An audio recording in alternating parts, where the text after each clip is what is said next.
Hello everyone. तो आज हम सीखेंगे how to write essays for scoring full marks in it.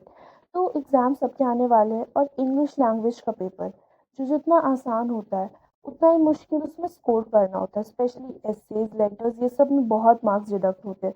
और अगर आपके ये दो चीज़ में मार्क्स बढ़ गए तो मतलब कि आपका इंग्लिश लैंग्वेज का परसेंटेज भी बढ़ जाएगा। तो point number one, make rough points. आपको एग्जाम से पहले रीडिंग टाइम मिलता होगा 15 मिनट्स का। आप उसमें ऐसे चूज कर लो और वो ऐसे के रफ पॉइंट्स लिख लो। और वो रफ पॉइंट्स आप एक्सप्लेन करो एक पैराग्राफ में, मतलब एक रफ पॉइंट एक पैराग्राफ में एक्सप्लेन करो। इससे आपका कंटेंट बढ़ेगा। आप एक इंट्रोडक्शन और कंक्लूजन देना वो तो मस्ट है। और उसके बीच में आपका जो बॉडी है उसमें आपको पॉइंट्स एक्सप्लेन करो। याद रखना, एक पॉइंट एक पैराग्राफ में, दो पॉइंट को एक पैराग्राफ में मत एक्सप्लेन कर देना। इससे ऐसे आपका खराब हो जाएगा। Point number two, do not attempt story type essays.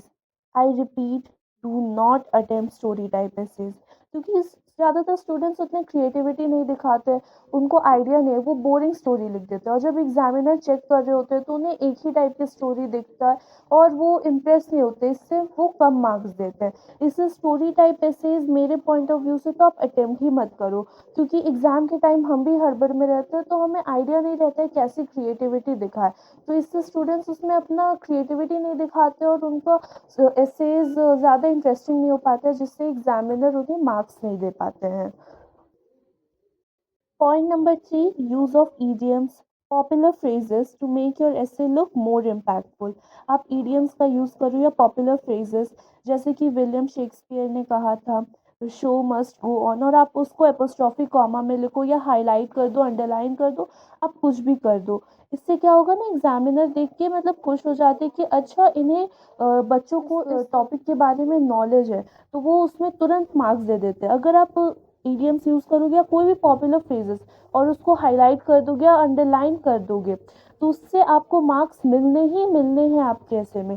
तो आप कोशिश करना कि आप दो तीन पॉपुलर फ्रेजेस तो पक्का से डाल लो अपने ऐसे में। और ये भी कोशिश करना कि आप ईडियम्स का भी यूज़ करो अपने ऐसेज में। पॉइंट नंबर फोर, ये मिस्टेक जो बहुत सारे स्टूडेंट्स करते हैं, do not repeat same lines. बहुत स्टूडेंट्स मतलब एक ही लाइन को दो तीन पैराग्राफ के बाद फिर से मतलब बार बार यूज़ करते हैं। इससे एग्जामिनर भी गुस्सा हो जाता है और उससे अच्छा इंप्रेशन नहीं बनता और वो आपके मार्क्स काट देते हैं। इसलिए आप रिपीट मत करो सेम लाइन्स को बार बार बार बार। जैसे कि आप कोई आर्ग्यूमेंटेटिव ऐसे लिख रहे हो तो आप बहुत स्टूडेंट्स होते हैं बार बार लिखते हैं I am formally against the statement, I am formally against the statement. आप वो एक लाइन लिखो, शुरू में ही लिखो और एक एंड में। बार बार सेम लाइन्स को रिपीट नहीं करना है। Point number five, use examples. अगर आप एग्जाम्पल्स यूज करोगे, जैसे रियल लाइफ एग्जाम्पल्स, जैसे आप कोई मोटिवेशनल टाइप का ऐसे लिख रहे हो तो आप उसमें रियल लाइफ हीरो वो सब के नाम लिख दो। उससे क्या होता है कि एग्जामिनर को फिर से लगता है कि स्टूडेंट को इस टॉपिक के बारे में नॉलेज है और वो आपको मार्क्स देते हैं।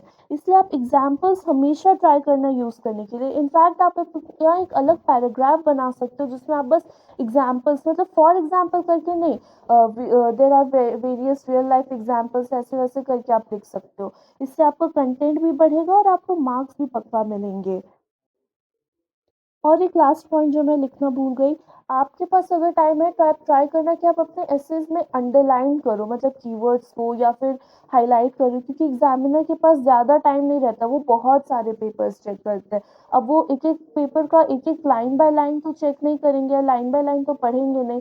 अगर आप जो वर्ड्स या कीवर्ड्स को हाईलाइट करेंगे या अंडरलाइन करेंगे तो एग्जामिनर का नज़र उसी पे पड़ जाएगा और उससे क्या होगा, वो पढ़ेंगे, उनको अच्छा लगेगा और इससे आपको पक्का मार्क्स मिलेगा। इससे आप हमेशा ट्राई करना आप हाईलाइट कर लो या कुछ अंडरलाइन कर दो।